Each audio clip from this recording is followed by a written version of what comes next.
when I first was exploring this in my own life, my mother, who is very well-meaning, said, well, I just don't understand why you wouldn't want to consume milk. It seems like that's a very natural food. Humans have been consuming it for a long time. What do you say about dairy? Well, cow's milk is for baby cows. It's not for humans. So, and we know that populations around the world, we see the people who drink the most dairy products are the ones that have the worst osteoporosis. So people are drinking milk thinking that the calcium is building strong bones, and that's absolutely not true. So you do not need to have the calcium, and there are other factors that come into play too. Right, and that's something that I think blows a lot of people's mind, because we grew up with advertising slogans like milk does a body good and milk for strong bones. I mean, everybody knows that, but based on what you just said, that's not correct. It's absolutely not true, and it should not be consumed. Like I say, milk, we shouldn't be drinking milk of a different species. Okay, so human milk is for humans, and we know that's an important thing for babies to have their mother's milk as they're in their infant and early toddler years. But once they're weaned, they absolutely do not need to have milk in the diets, but certainly not cow's milk. You mentioned T. Colin Campbell earlier, and I took his Cornell class on plant-based nutrition as my last set of CMEs, continuing medical education credits. I think it was Dr. Campbell that I first heard say this, that if you look at the protein content of human milk, it's certainly not high protein by any stretch of the imagination, that it sort of falls into this. Everyone knows him for the China study, but the book he wrote that I like the best is called Whole, W-H-O-L-E. And he talks about this sort of the protein ratios, and he points out that the most natural food for humans that are baby humans, human milk, has this sort of much lower protein ratio. Is that right? Well, it's really no surprise that human milk has the balance of nutrients that's made for a human baby. So again, the wisdom of our physiology knows how to do this.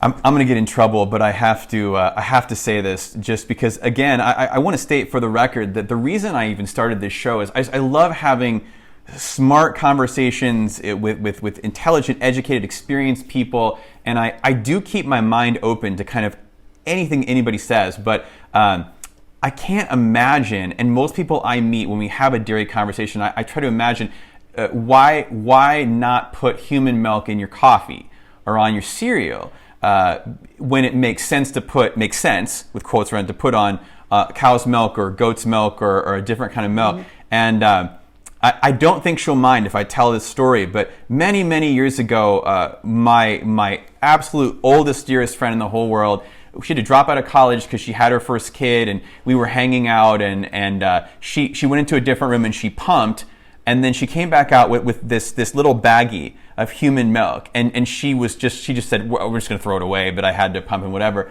And I made a joke. I was like 19 or 20. I made a joke that I was gonna drink it because I was a kid. I was being a smart ass, and she gave it to me, and she was like, "Here, drink it. I dare you."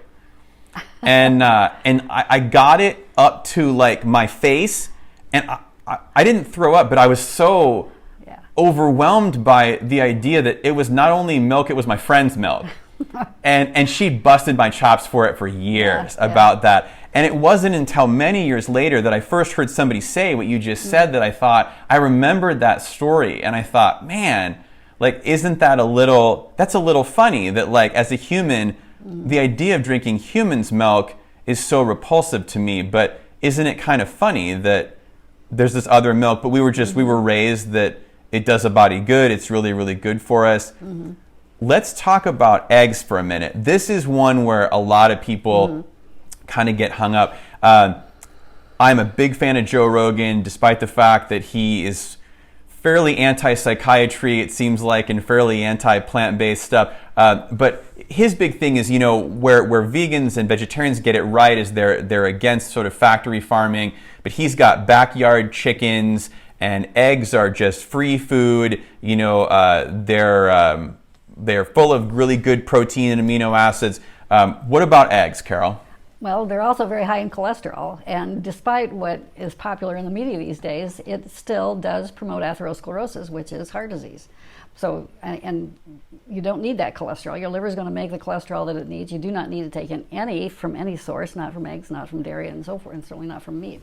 So you do not need to have that, and it's deleterious to your health to be consuming cholesterol. It will elevate your cholesterol levels and increase your risk for heart disease. So dietary cholesterol does elevate cholesterol? Mm-hmm, it does. Okay. So I've read things on both sides that say dietary cholesterol does not elevate cholesterol, that saturated fat elevates your body's lipid levels and so forth. So you have to look at who paid for the research for these kinds of things. So you suppose that the Egg Council was involved possibly in the paying for the research for some of these outcomes that indicate that it's okay to eat eggs. Well, of course.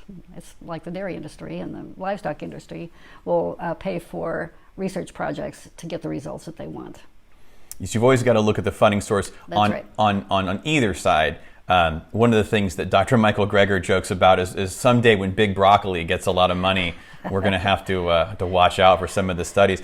Let's talk about saturated fat for a minute. This is another one that, and again, big fan, but Joe Rogan and some of his favorite people like Chris Kresser and so forth will talk about that saturated fat got blamed when the sugar, and we're going to talk about sugar in a minute, when the sugar industry wanted to do a sleight of hand and that saturated fat is really not bad for you, it's critical for your body to make all the different hormones and so forth.